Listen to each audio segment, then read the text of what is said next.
మార్పు చెందు దేహముకు ఉనికి ఉండదు. దేహములోని వివిధ జీవ కణముల క్రియాప్రతిక్రియలచే దేహము ప్రతిక్షణము మార్పులకు లోనవుతుండునని ఆధునిక వైద్యశాస్త్రము కూడా అంగీకరించెను. ఈ విధముగా దేహములో పెరుగుదల, వృద్ధాప్యములు ఏర్పడును. కానీ మనస్సులో, దేహములో ఎల్లప్పుడూ ఎన్ని మార్పులు ఏర్పడినను ఆత్మ ఎట్టి మార్పు లేకుండా శాశ్వతముగా నిలిచి ఉండును. అదే భౌతిక పదార్థముకు, జీవ పదార్థముకు మధ్య గల భేదము. స్వభావరీత్యా దేహమును నిత్యము మార్పు చెందుతున్నను ఆత్మ నిత్యమైనది. అన్ని రకముల సత్యద్రష్టలచే అనగా నిరాకారవాదులు మరియు సాకారవాదులైన ఇరువురిచే ఈ విషయము నిర్ధారించబడినది. విష్ణువు మరియు అతని ధామములన్నీ స్వయం ప్రకాశకమైన ఆధ్యాత్మిక స్థితిని కలిగి ఉండునట్లుగా విష్ణు పురాణములో చెప్పబడినది. అనగా సత్తు, అసత్తు అను పదములు రెండును వరుసగా ఆత్మను, భౌతిక పదార్థములను సూచించును. ఇదే సత్యదృష్టులందరి అభిప్రాయం. అజ్ఞాన ప్రభావముతో కలత చెందు జీవులకు భగవంతుని ఉపదేశమూలముకు ఆరంభమిదే.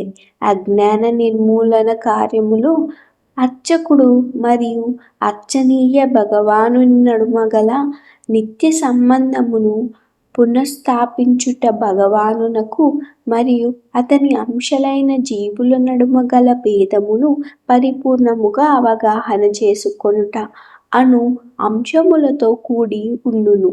భగవానుడు మరియు తనకు నడుమ గల భేదము సంపూర్ణముకు మరియు అంశముకు నడుమ గల సంబంధము వంటిదని తెలిసి తనను గూర్చిన సంపూర్ణ అధ్యయనము ద్వారా మానవుడు భగవత్తత్వమును గ్రహించగలడు.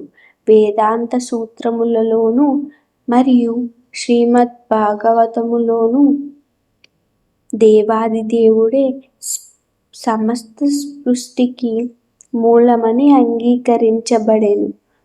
ఉన్నత మరియు న్యూన ప్రకృతుల ద్వారా అట్టి సృష్టి ప్రకటమగును.